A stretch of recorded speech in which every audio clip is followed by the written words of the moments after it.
namanya apa, pemirsa atau apa? Pembaca atau penonton? Nonton aja ya? Penonton.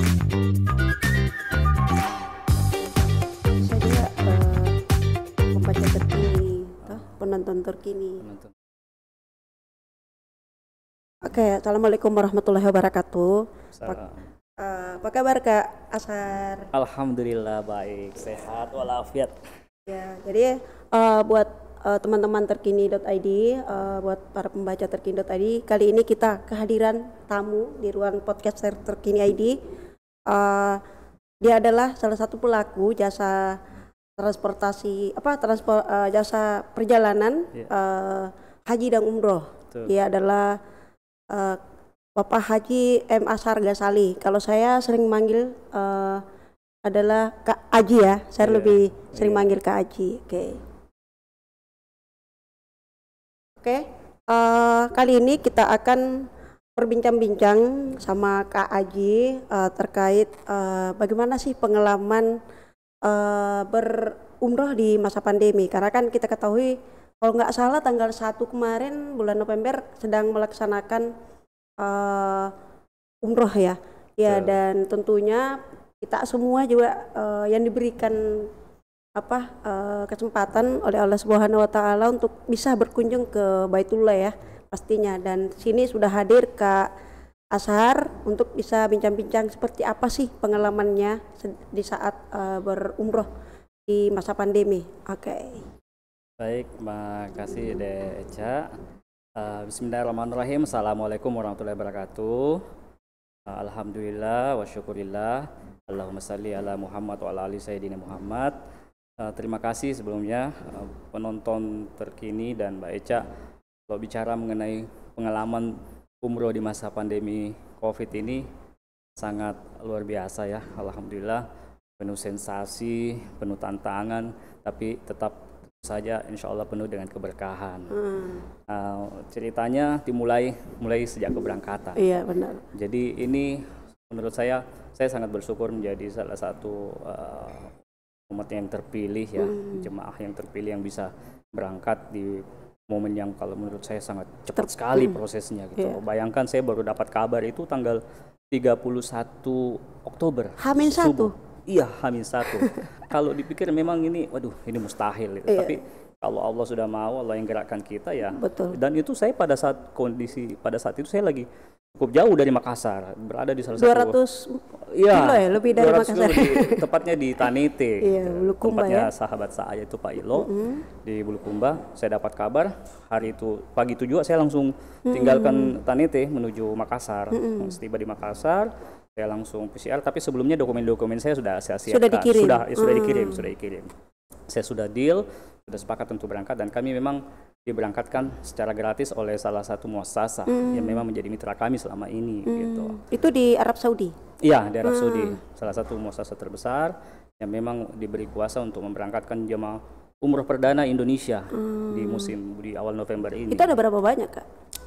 Kami berangkat dari Jakarta itu kurang lebih 224 jamaah, semestinya 300, tapi karena ada yang PCR-nya belum keluar, ada yang visanya belum keluar, sehingga mereka tertunda keberangkatannya nanti di tanggal 3 baru mereka berangkat. Berarti kesempatan juga karena ternyata sudah siap semua ya, berapa perlengkapannya juga. Ya, kami termasuk jamaah yang visanya lebih dulu keluar lah. Itulah semua yang patut kami syukuri, alhamdulillah wa syukurillah, sehingga kami dimudahkan berangkat di umroh perdana dari Indonesia, karena ada 2 negara yang diberi kesempatan pertama untuk melaksanakan umroh. Indonesia, Pakistan yang pertama, dan kemudian Indonesia. Iya, gitu. Itu bisa mungkin diceritakan nggak pada saat awal berangkat dari bandara Indonesia menuju ke Mekah ya? Jeddah. Iya, Jeddah ya. Ya, jadi singkat cerita kami berangkat tanggal 1 November tepatnya mestinya berangkatnya pukul 11, tapi karena menunggu sisa jemaah yang belum keluar visanya, tapi sempat keluar, ada yang keluar visa, sehingga kita baru take off pukul 2 siang. Nah, tentu saja keberangkatan kami dengan protokol kesehatan COVID yang cukup ketat, dimulai sejak keberangkatan di Jakarta. Kami sudah diperiksa hasil PCR kami yang tentu saja negatif, suhu tubuh segala macam. Setelah itu melakukan physical distancing dan masuk ke dalam pesawat. Selama pemeriksaan masuk di bandara Jakarta, Cengkareng sampai masuk ke dalam pesawat, ya tentu saja kita protap COVID dengan tetap menggunakan masker. Itu ribet gak sih saat periksa-periksa? Sebenarnya kalau ribet sih enggak ya, karena kita ini semua sudah teredukasi kurang lebih sekitar 8 bulan dengan protap COVID gitu. Jadi kalau orang yang memang disiplin terhadap protap COVID itu bukan lagi menjadi suatu beban, tapi sesuatu yang memang sudah diaplikasikan hampir setiap hari. Dan saya juga alhamdulillah sebelum berangkat ke Tanah Suci sudah begitu penerbangan sudah dibuka, saya sudah sering bepergian gitu. Jadi udah sering menerapkan sudah ini ya, protap penerapannya COVID, udah ya. disiplin ya. Cuman tingkatannya dari domestik naik ke internasional begitu. Dari saya lanjut cerita. Begitu kita dalam pesawat, perjalanan kurang lebih sekitar 9 jam dari Jakarta, tibalah kita di Jeddah. Nah di Jeddah ini tidak kalah ketatnya protap COVID yang diterapkan. Mereka mulai dari turun pesawat, kita sudah disambut begitu banyak petugas karena kita adalah jemaah pertama dari Indonesia nih sejak umroh dibuka kembali, ya kan? Jadi disambut luar biasa, sangat besar sekali oleh Kementerian Haji, Kementerian Kesehatan, oleh muassasah, dijemput di sana. Terus dicek suhu tubuh dulu. Setelah itu di pesawat kita sebenarnya dibagikan ada 2 form untuk kita isi. Ya satunya dari BNPB dan satu lagi dari Kementerian Kesehatan. Nah perlu kita ketahui bahwa Kementerian Kesehatan ini sekarang menjadi panglimanya di sana untuk umroh. Jadi Kementerian Haji pun tunduk pada Kementerian Kesehatan selama masa COVID ini. Nah ada isian yang harus kita berikan pada saat turun ke itu di bandara. Di pesawat diisi. Udah diisi. Ada disclaimer yang harus kita tanda tangani yang isinya memang di situ disebutkan bahwa bersedia melakukan karantina pada saat kita tiba di Mekah gitu. Nah, diisi terus di PCR, hard copy semua kita serahkan, diperlihatkan dan distempel. Setelah itu kita masuk ke ruang tunggu, pengambilan dulu imigrasi, baru ambil bagasi, kita ambil sendiri bagasi dan sudah langsung diarahkan naik ke bus. Gitu, tidak ada lagi waktu untuk berlama-lama naik ke bus. Di bus pun isian bus itu cuma kurang lebih sekitar 20 dari yang biasanya normal, isi 40. Itu bus yang digunakan juga masih baru dan sudah standar COVID juga. Di bus kita sudah langsung dibagikan kunci hotel. Kunci hotel di perjalanan menuju Mekah, sampai di Mekah kita turun dari bus, tidak berlama-lama lagi di lobi. Barang kita sudah diturunkan semua kan? Sudah ini semua ya, sama sudah petugas. diatur sama petugas di sana. Betul-betul dikawal ketat oleh petugas di Saudi Arab gitu. Saudi, Karena mereka ini merupakan umroh trial, umroh percobaan sehingga mereka hati-hati sekali ya. Umroh trial, jadi kayak kelinci percobaan gitu. Kelinci percobaan, tapi ya enggak apa-apa. Jadi situ kita bisa belajar banyak kan. Jadi masuk, naik ke lift isi 4, sudah langsung diarahkan untuk masuk di kamar. Nah, di kamar itulah kita sudah mulai melakukan karantina sesuai syarat kita untuk berapa hari karantinanya? Karantina sebelum kita melaksanakan umroh itu ada 3 hari. 3 hari sebelum kita melaksanakan umroh kita disarankan dulu untuk melakukan PCR lagi swab. Jadi itu sudah swab kedua ya. Swab pertama kita lakukan di Indonesia, setelah itu swab kedua kita laksanakan di Arab Saudi, Mekah. Di Mekah. Iya, sebelum kita melaksanakan umroh. Dan hotel yang dituju untuk pelaksanaan umroh ini memang hanya 2 dan itu pun bintang 5 karena hanya bintang 5 yang bisa meyakinkan kita untuk bisa benar-benar melaksanakan protap COVID. Pesawat pun yang ditunjuk untuk melaksanakan umroh cuma 1 saja, semua memiliki pemerintah Saudi yaitu Saudi Alliance begitu. Berarti harus betul-betul ini jemaah harus patuh ya, harus disiplin benar-benar dari apa yang diberikan oleh pemerintah Saudi. Ya, walaupun ini masih umroh trial, mereka juga tidak berarti memiliki kekurangan. Mereka kekurangan yang saya lihat dari mereka adalah mereka sendiri benar-benar belum secara 100% lah bisa menerapkan aturan mereka. Dia tidak melakukan sosialisasi ke kami lebih dahulu bahwa kondisi nanti di karantina itu harus begini, harus begini. Warga penduduk kita, jemaah kita yang datang ini kan tidak semua paham konsep karantina itu seperti apa. Ada yang karantina akhirnya mereka turun ke lobi, ada yang sampai keluar sehingga jemaah yang berangkat pada tanggal 1 November ini dianggap tidak mematuhi aturan gitu, tidak sih. Sementara syarat untuk melaksanakan ibadah umroh di masa pandemi COVID ini adalah kita harus disiplin, patuh dan disiplin gitu. Sama nggak sih aturan yang diberikan oleh pemerintah Arab Saudi dengan aturan yang berlaku di Indonesia, aturan pandeminya? Saya rasa untuk protap COVID hampir seluruh negara memiliki kesamaan ya, tidak jauh berbeda. Yang paling utama tentu saja selalu menggunakan masker, menjaga jarak, membersihkan tangan dan juga tidak kontak pada orang yang lain. Jaga jarak ya? Tetap jaga jarak gitu. Itu kan biasanya kan sebelum pandemi kan biasanya jemaah Indonesia itu ada yang terbang ke Madinah. Nah, ini kan langsung ke Mekah. Itu gimana ceritanya? Iya, jadi syarat utama di umroh perdana atau umroh trial ini macam-macam istilah dikasihkan sama teman-teman ya, ada umroh karantina, ada umroh swab. Tapi kita sebut saja umroh di masa Covid, umroh pandemi Covid. Memang semuanya harus masuk ke Mekah. Semuanya harus masuk ke Mekah. Untuk pilihan mikat mereka bisa ambil di pesawat di Yalamlam pada saat atau mereka ambil mikat nanti di Tanim pada saat sudah masuk di Mekah gitu. Jadi tidak kami tidak masuk ke Madinah dulu, ke Mekah dulu. Berarti tidak ada kunjungan ke makam Rasulullah ya? Sebenarnya ada kunjungan ke Madinah nanti setelah berangkat dari Mekah. Cuman karena di grup pertama dan di grup kedua ini mereka dianggap tidak disiplin dan tidak patuh sehingga ada yang kena COVID. Ada kurang lebih sekitar 13 orang yang kena COVID sehingga mereka tidak diizinkan untuk berangkat ke Madinah. Kecuali grup ketiga tanggal 8 November, alhamdulillah mereka sudah di Madinah. Bahkan kalau saya tidak salah hari ini sudah berangkat menuju Jeddah untuk kembali ke tanah air. Ketika sempat ke Madinah? Tidak sempat ke Madinah. Oh, tidak sempat. Tidak sempat. Kenapa? Ya itu tadi karena di grup 1 dan grup 2 ini ada yang positif itu. Iya, ditemukan ada yang positif COVID sehingga dianggap itu bisa khawatir mempengaruhi yang lain sehingga diputuskan oleh Kementerian Kesehatan untuk tidak diberi izin berangkat ke Madinah. Nah, tapi sempat diberi izin untuk salat sekali pada saat salat duhur. Jadi saya sampaikan bahwa kami melaksanakan umroh itu hanya bisa sekali saja. Itu dilakukan di hari Satu keempat. kali saja umroh. Satu kali saja. Satu kali saja umroh yang di dalamnya ada tawaf, sa'i dan tahallul, itu pun hanya diberi waktu 3 jam. Nah, setelah kami melaksanakan ritual ibadah umroh, balik ke hotel, sempat disampaikan bahwa kita karantina dulu nih 2 hari. 2 hari, oh ini tidak berubah, sudah lebih 2 hari, ternyata diperpanjang lagi. Setelah itu ternyata dilakukan swab, ada lagi ditemukan yang negatif. Maka makin ketatlah mereka mengawasi grup kita, sehingga akhirnya diputuskan ya tidak berangkat ke Madinah. Tadi kan Kasar bilang tiba di hotel langsung masuk ke kamar ya, langsung masuk ke kamar. Ya. Itu saya dengar cuma 2 orang ya dalam satu kamar. Iya, jadi aturan COVID itu selain bus isian 20, hotel harus bintang 5, sekamar pun hanya dibenarkan diisi oleh 2 orang. 2 orang. Ya. Biasanya kan ada sampai 4 orang ya. Ya, maksimal 4 orang di musim yang normal. Musim normal. Ya. Sekarang sisa berdua. Hanya bisa berdua. Makanannya pun katanya diantarkan. Makanannya itu protap COVID juga diantarkan dalam bentuk box. Jadi kita tidak bisa keluar untuk mengambil makanan. Bahkan untuk keluar membeli makanan pun atau jajanan pun juga tidak bisa sama sekali. Jadi saya sarankan untuk insya Allah kalau jemaah umroh pandemi COVID tetap berlangsung, dilakukan karantina, saya sarankan kepada jemaah yang akan berangkat nanti bawa cemilan lah dari Indonesia. Dari Indonesia. Iya, kalau kami mana sempat diberi keputusan tanggal 31, berangkat tanggal 1. Urus barang-barang aja udah tidak seperti biasanya. Jadi hanya cuma santapan dari saja. hotel ya? Iya, yang kita dapat cuma santapan dari hotel saja. Tapi alhamdulillah makanan di hotel juga bagus. Sangat itu terjamin. Kan jamaah kita kan kita belum tahu ya kapan bisa yang jamaah bisa berangkat ya. Yang ini kan kemarin para pengusaha travel ya yang berangkat. Iya, sebagian besar adalah owner. Iya, sebagian besar owner dari pengusaha jasa travel ya. Iya. Kira-kira kalau misalnya pemilihan makanan itu apakah ada pemilihan sendiri disampaikan oleh pihak hotel atau seperti apa? Kan lidah jemaah ini kan beda-beda. Oh, kebetulan untuk makanan yang ada di hotel itu mereka cita rasanya masih cita rasa masakan Indonesia, jadi sangat familiar sama lidah kita.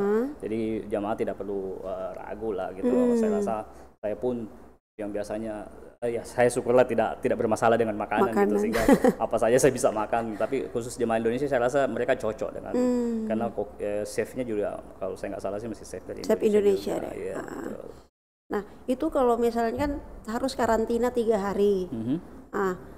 Kalau kita mau ke masjid untuk umroh, masuk ke dalam Masjidil Haram, apakah ada prosedur yang harus dilalui oleh jemaah ketika turun dari kamar, turun ke lobi dan masuk ke masjid ya? Oh iya, jadi proses pada saat itu kita ada kurang lebih 13 bus ya. 13 bus yang akan melaksanakan umroh yang sebelumnya tentu saja harus mengambil mikat di Tanim. Jadi keberangkatan bus ini satu persatu, enggak sekaligus, berangkat satu persatu sehingga pada saat sudah mengambil masuk ke Masjid Tanim pun juga mereka diharuskan satu persatu masuk sehingga tidak ada kerumunan orang. Tidak seperti biasa kalau kita datang di tempat mikat kan ramai sekali kan, orang bergerombol di situ kan. Nah, ini enggak, mereka harus turun satu persatu. Kembali pun untuk masuk ke kawasan Masjidil Haram, bus juga harus ngantri. Mereka ngantri, turun dari bus 1, turun dulu gitu kan, bus 2 turun dulu. Dan itu sudah dilaporkan oleh muassasah ke pihak pengelola Masjidil Haram bahwa ini adalah rombongan dari Indonesia, sehingga mereka diawasi ketat, dipantau. Dipantau sama tim pengamanan Iya, sama Kementerian Haji dan Kementerian Kesehatan di sana, oleh muassasah juga dipantau, mereka masuk ke dalam satu persatu, masuk pada saat masuk di pintu Masjidil Haram, pintu utama itu sudah ada alat yang pendeteksi suhu tubuh kan, ya, begitu bisa melihat kita di situ kondisi bagus, sehat apa tidak, panas apa enggak, masuk ke dalam, tetap masuk. Nah, proses tawaf pun demikian. Kalau kita nanti lihat biasa di TV kan, tawaf itu kan ada garis yang ditentukan, ada jarak mereka, sehingga sangat-sangat kelihatan teratur begitu. Begitu juga kita tawaf harus di atas garis line itu, karena kalau tidak ada petugas yang melihat kita disarankan masuk lagi ke garis gitu. Jadi memang teratur sekali, sangat teratur sekali. Dan satu hal bahwa begitu kita berada di kawasan Masjidil Haram, apalagi di sekitar Ka'bah, kita tidak dibolehkan untuk mendekat ke Ka'bah. Tidak boleh masuk ke Hijril Ismail, apalagi untuk berharap mencium Hajar Aswad, tidak mungkin.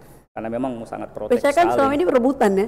Ya, berebutan. Ini sampai senggol-senggolan kan? Nah, betul. Kelebihannya umroh pandemi Covid ini adalah lenggang sekali, sangat kayak diistimewakan sekali. Kita leluasa gitu loh. Waktunya kita untuk saya sendiri tawaf tuh enak sekali lah saya rasa gitu. Agak legang kan tempatnya. Terus setelah itu saya masuk ke sa'i. Di sa'i memang tidak seperti yang terjadi di tempat tawaf. Ada garis, dia tidak seperti biasa aja. Tinggal kita punya kesadaran sendiri untuk bisa mengatur kita punya jarak dengan orang lain. Berarti lebih khusyuk ya berdoanya? Alhamdulillah. Itu saya rasa kalau orang bilang sayang cuman sekali umroh gitu ya. Kalau saya melihatnya berbeda. Saya bilang kita melihat kualitasnya, bukan kuantitasnya. Justru di momen yang tidak terlalu banyak orang, kesempatan kita buat bertawaf pelan-pelan, kita berdoa gitu kan, minta apa yang kita inginkan dari Allah. Dan satu hal yang harus kita syukuri, kita menjadi umat pilihan yang dipilih oleh Allah, tamunya untuk bisa berangkat di awal musim umroh di masa pandemi Covid.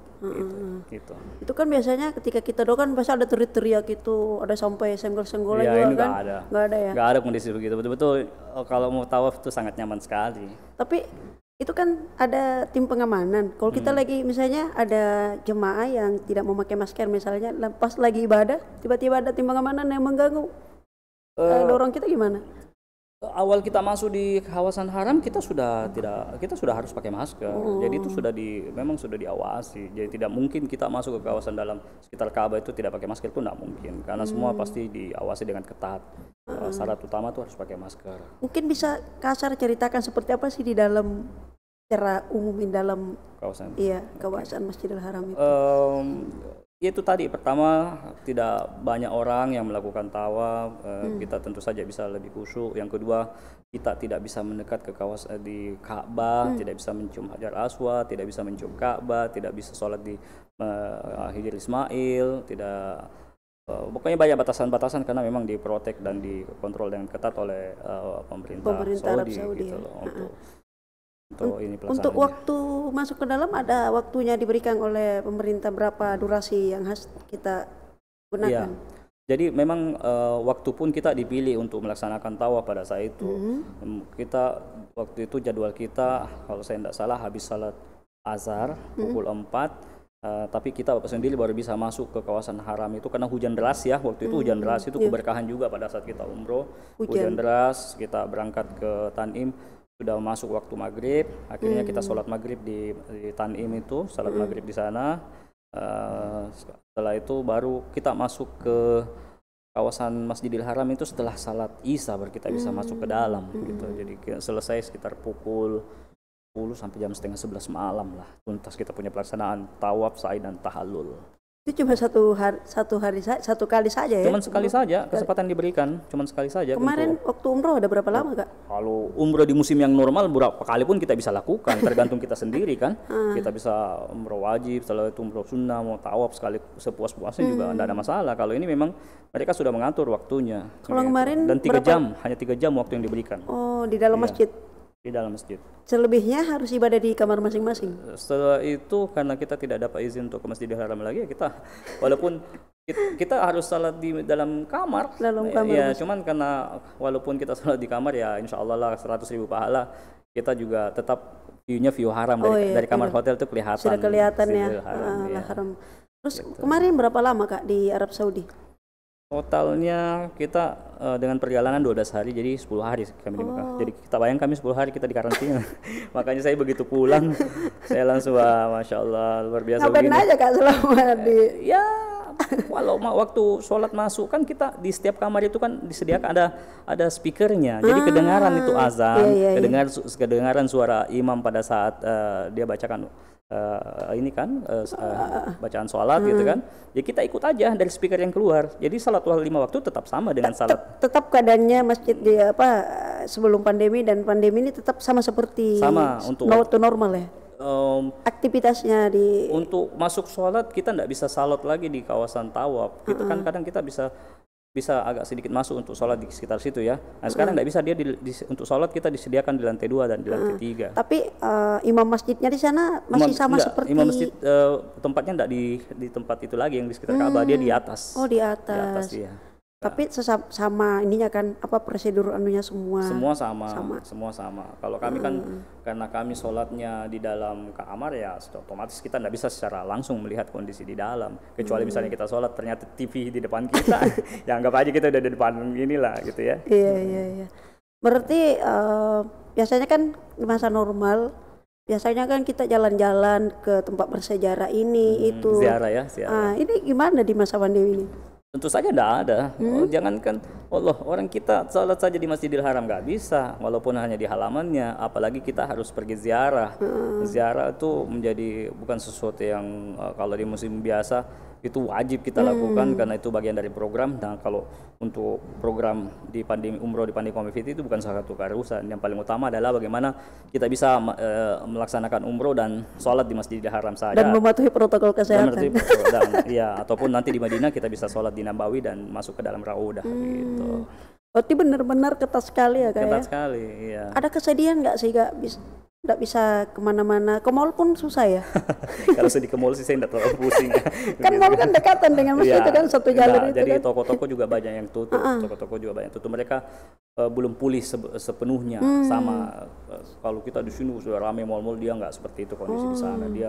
Mereka masih belum sepenuhnya. Jadi memang kelihatan bahwa yang memberikan keramaian di sana itu adalah jamaah-jamaah umroh yang selama ini datang mengunjungi Masjidil Haram dan Nabawi. Nah begitu umroh tidak ada ya mereka juga terkena sekali dampaknya. Banyak sekali usaha-usaha yang berada di sekitar Masjidil Haram dan di sekitar Nabawi itu kan tutup usaha mereka karena tidak ada yang mengunjungi. Nah ini ada secerca harapan. Hotel sudah mulai kembali beroperasi, sudah mulai ada jemaah yang datang. Nah, kita berharap, marilah kita sama-sama berdoa. Kita juga di sana berdoa bagaimana kita segera bisa melalui pandemi COVID ini dan bisa merasakan kembali suasana normal beribadah umroh gitu. Karena bagaimanapun umroh di saat pandemi COVID ini semua serba keterbatasan, kuotanya terbatas, usianya dibatasi, biayanya juga agak tinggi melakukan penyesuaian. Sementara di masa normal kita bisa menikmati sepuas-puasnya, mau beribadah sepuas-puasnya bisa, biaya juga tidak terlalu tinggi dan tidak dibatasi gitu. Kan biasanya tuh kalau umroh di masa normal kan kita lihat ada banyak tentara ya kan ya. Biasa yang apakah hal serupa terjadi di sana Kak saat Kak Ashar berumroh? Ya mungkin tidak sebanyak pada saat di musim umroh normal, tidak terbatas juga mereka karena memang jumlah jemaah juga kan tidak banyak. Tapi walaupun begitu mereka pengamanan tetap sangat ketat sekali karena jangan sampai ada orang yang nekat begitu tetap dibatasi dia pergi loncat masuk sholat di dalam Hijr Ismail atau pergi mencium, ya itu kan dikhawatirkan yang seperti itu. Sementara kawasan Ka'bah sendiri atau Ka'bah pun sendiri itu sangat dijaga sekali ininya itu. Berarti pengamatannya Kak Ashar tertib ya? Sangat tertib sekali. Kita bisa lihat kalau di TV kan bagaimana mereka tawaf dengan di line yang sama, di garis yang sama, teratur. Ya bisa tertib seperti itu tidak lepas dari karena jumlah orang yang melaksanakan umroh juga tidak banyak kan. Coba kebayang kalau banyak kayak tidak akan bisa dikontrol seperti itu, nggak bisa. Pasti mereka akan sesukanya karena memang mana bisa mengurus sekian juta manusia yang masuk ke dalam gitu kan. Kan biasanya juga kan kita lihat ya jamaah juga kan banyak yang apa ya, beramai-ramai ambil biasa air zam-zam gitu kan ya. Apakah hal serupa Iya. juga bisa kita saksikan di sana, Kak? Enggak sama sekali. Jadi air zam-zam ini kita dapatkan sebelum masuk ke dalam Masjid. Ka'bah, kawasan Masjidil Haram, itu sudah diberikan dalam bentuk botol mineral, botol mineral kecil. Diberikan dalam botol mineral kecil. Di dalam pun sudah ada juga yang kita tinggal kasih gelas, dia semprot seperti ini kan. Nah, tidak ada lagi yang kita bisa datang ke tempat zam-zam tuh lah, ambil seenaknya zam-zam, nggak ada seperti itu, nggak dibolehkan. Gitu. Semua diatur. Betul-betul ketat ya. Ya ketat, disiplin, tapi enaknya karena agak lebih longgar, nggak banyak orang. Kalau Kak Asar lihat di pintu masuk itu kan biasanya ada beberapa penjual-penjual kan ya, yang masuk ke dalam itu ada beberapa biasa penjual yang pas di pintu apa ya, dia tower itu kan ada biasa beberapa penjual-penjual apa ya, kayu-kayu itu kan ya. Nggak ada. Sekarang udah nggak ada ya. Nggak ada. Kalau di mallnya apakah sudah ada yang buka apa gimana, Kak? Ada tapi tidak banyak gitu. Saya sendiri belum sempat masuk ke Mall. Zam-Zam Mall, Ke itu nggak Zam-Zam sempat. Mall. Cuman kebetulan hotel yang kita tempati itu di situ kan ada mallnya juga. Nah, itu pun belum beroperasi secara maksimal. Itu Masih jarak terbatas. dari hotel ke ke Haram. Haram itu berapa jauh, Kak? Tinggal nyebrang aja. Jadi dari hotel nyebrang jalan sudah langsung kawasan Dari hotel Haram. tetap dipantau sama Iya, tim pengaman. Kita dari hotel terpantau terus, nggak pernah nggak terpantau. Mereka teman saya yang kemarin yang tanggal 8 November berangkat pergi masjid ke sholat untuk ke masjid, itu mereka jalan teratur, berbaris, tidak boleh yang satu ke kanan satu ke nggak bisa. Mereka teratur kan. Teratur. Kayak orang antri begitu. Kalau di Indonesia kan namanya Satgas. Kalau di sana apa namanya, Kak? Apa ya, nggak ngerti juga namanya apa bahasa Arabnya. Nggak tahu juga namanya apa ya, kurang paham saya kalau itu. Berarti lebih tertib ya, Kak ya? Iya, yang pasti di sana yang pegang peranan adalah Kementerian Kesehatan saat ini. Kementerian Kesehatan Yang mengeluarkan keputusan orang bisa melaksanakan umroh atau tidak itu adalah Kementerian Kesehatan, berdasarkan gitu. hasil analisa mereka, mungkin berdasarkan apa ada jemaah yang COVID apa enggak gitu. Disitulah di ini kan. Saya ada data ini mengenai yang kemarin kena COVID. Mungkin bisa disampaikan ke penonton kita. Jadi kemarin ada 3 gelombang yang berangkat umroh. Di gelombang pertama termasuk saya, di dalamnya ada 224 jemaah. Nah, di gelombang pertama ini ada sekitar 8 jemaah yang positif. Di gelombang kedua jumlahnya 89 orang berangkat 3 November, yang positif itu ada 5 orang. Jadi totalnya 13 orang. Untuk di gelombang 3 sendiri 46 orang, 8 November itu nggak ada. Jadi makanya mereka kenapa bisa berangkat ke Medina? Karena zero gitu. Berarti yang positif tadi kan di keberangkatan yang bersama dengan Kak Asar kan ada yang positif.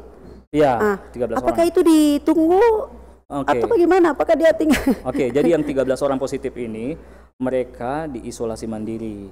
Walaupun di hotel yang sama, tapi mereka punya tempat tersendiri. Tetap dalam pantauan, tetap dalam kontrol Kementerian Kesehatan, dan juga dalam pantauan kami. Asosiasi juga tetap bergerak pada saat itu. Kalau kita memantau anggota-anggota kita, karena ada anggota kita juga yang terkena COVID. Kita pantau mereka seperti apa sampai detik ini. Dan saya dengar terakhir mereka sudah, alhamdulillah, sudah negatif dan sudah bisa melaksanakan umroh.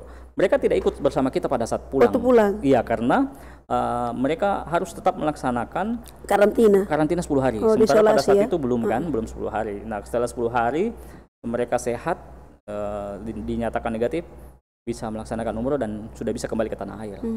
Gitu. Ini kan kalau mendengar pemaparan Kak Asar kan, kalau saya lihat, wah kayaknya pasti biayanya membengkak ya. Pasti biaya umroh itu meningkat ya, karena mendengar tadi ada berapa yang harus ini. Dan juga kan pasti, apalagi tadi tidur di kamar yang harusnya bisa join biasanya berempat, sekarang tinggal berdua. Itu gimana, Kak? Biayanya sendiri. Saya ingin menyampaikan bahwa umroh di pandemi COVID ini, umroh saat ini kita ada 2 pilihan. Bisa kita berangkat di masa pandemi COVID dengan pilihan kita harus disiplin dan patuh pada aturan, dan juga sebaiknya nih mempersiapkan diri, harus meyakinkan diri, kita harus bertanggung jawab secara personal pada diri kita bahwa kita berangkat dalam keadaan sehat. Gitu. Kalau perlu, kalau sudah PCR, paling bagus sih PCR dulu, sehari istirahat supaya kita tidak terkontaminasi terus terbang. Kan masa PCR itu 72 jam kan. Nah, kita bisa tetap berangkat dengan kita yakin kita sehat, jangan sampai kita justru membawa penyakit virus-virus lain, kan.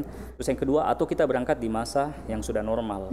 Gitu. Nah, kalau kita berangkat di masa pandemi COVID, tentu saja semua menyesuaikan dengan biaya menyesuaikan. Karena protap COVID ini otomatis menimbulkan biaya. Pertama, hotel hanya bisa diharuskan bintang 5, itu pun harus sekamar berdua, terus bus isinya hanya 20, gitu kan. Pesawat harus pakai Saudi Airlines, kalau ada yang dari daerah otomatis kita harus ke Jakarta dulu nih. Kan biasa kalau umroh bisa langsung dari Makassar. Iya, dari Makassar langsung ke Jeddah ke Madinah ya. Nah, ini nggak bisa, harus ke Jakarta, sehingga menimbulkan biaya tambahan. Kita harus nginap semalam lagi di Jakarta. Nah, untuk biaya sendiri untuk umroh saat ini sudah pasti di atas 30 jutaan. Berapa? 30 estimasinya sekitar 38 juta. 38 juta. Itu untuk berapa hari, Kak? Untuk program 10 hari. Oh, 10 hari. Ya, program 10 hari. Itu pun di luar biaya PCR ya. PCR kita masih harus mengeluarkan biaya tambahan lagi. Berapa, Kak? Setahu saya PCR itu kisarannya kalau di tanah air 900 sampai 1 juta. Nah, kalau diterapkan PCR harus bayar juga di sana PCR, kemungkinan biayanya sekitar 2 jutaan sekali PCR. Gitu. Berarti estimasi sekitar 40 juta ya? Dengan lebih malah ya? Kalau PCR-nya kita tak masukkan. Kalau di sana dilakukan PCR sampai 2 sampai 3 kali, otomatis kali PCR 2 juta 4 juta ya bisa 6 juta. Untungnya juga enggak ada jalan-jalan belanja ya, kan biasanya orang Indonesia. Ada. Saya sendiri, saya bawa duit tidak pernah, duit saya tidak ini sama sekali, tidak terpakai sama sekali karena memang tidak ada yang bisa dikeluarkan. Apalagi kan orang Indonesia biasanya kan suka sekali belanja. Tidak ada dong, dia tidak punya kesempatan untuk seperti itu, tidak ada kesempatan. Itu ya total ibadah saja, jadi di kamar saja berzikir, mengaji. Ini kan Kak Ashar sudah lihat seperti apa aturan di sana, sudah merasakan. Nah, apakah sudah bisa diterapkan, sudah bisa diberlakukan? Apakah sudah bisa orang Indonesia atau dari Makassar ini bisa berumroh di tengah pandemi ini, Kak? Oke, jadi selama visa umroh masih dibuka, kan saya dengar banyak isu lagi yang beredar ini, katanya visa umroh lagi ditutup. Saya jawab di sini, visa umroh masih tetap terbuka. Juga acuannya adalah penerbangan Saudi Airlines masih terbang 3 kali seminggu dari Jakarta, Jeddah, Jakarta pulang pergi, gitu. Nah, jadi kalau misalnya kita masih mau berumroh di masa COVID ini, ya silakan, programnya tetap ada.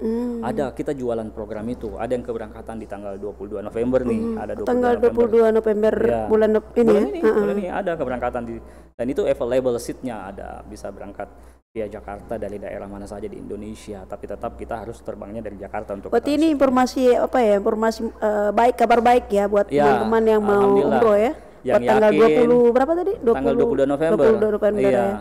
Yang yakin, mampu, bisa, dan memang merasa sehat, usia 18 sampai 50 tahun, ya silakan. Mereka harus mendaftar di mana tuh, Kak? Ya di travel di semua anggota-anggota Ampuri tentu saja. Ya. Berarti semua siap ya untuk menjamu tamu Allah ya? Saya tidak bisa bilang tidak siap, selama visa itu masih terbuka. Masih berkeinginan untuk teman-teman travel masih mau berkeinginan untuk berangkatkan jemaah dan peluangnya ada, ya silakan. Tinggal sekarang kembali kepada jemaah, apakah mau memilih berangkat di masa pandemi COVID dengan segala aturan dan biaya yang cukup tinggi, atau mereka mau bersabar untuk menunggu nanti setelah masa COVID ini berlalu dan umroh normal kembali. Jadi tetap ada pilihan pada kita masing-masing. Begitu. Saya tidak melarang untuk berangkat di masa pandemi COVID karena visa tetap buka, Saudi menerima, penerbangan masih buka, dan umroh tetap bisa dijalankan.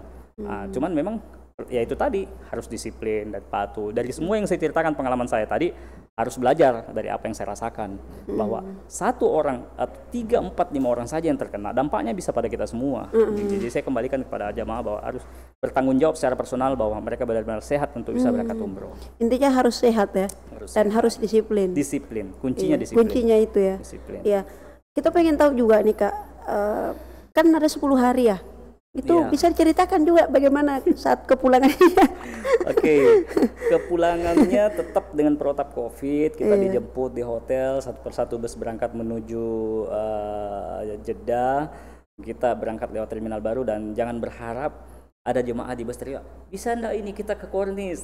Oh iya. Kornis bagaimana? Orang kita ke masjid aja susah, mau bawa ke Kornis ya nggak boleh lagi. Kan biasa ada tuh ke Balat itu belanja. Beli Ini, apa beli itu kan? oleh-oleh kan? Beli, Iya, ketawa nggak bisa. Kita langsung diantar ke terminal. Jadi kita berangkat pakai terminal baru. Keren terminalnya. Terminalnya itu kalau saya tidak salah dengar itu dikelola oleh yang mengelola Bandara Changi juga. Jadi kita pakai train masuk. Berarti bukan terminal yang lama kita pakai. Ini terminal pokoknya luar sudah biasa modern, ya. sudah modern.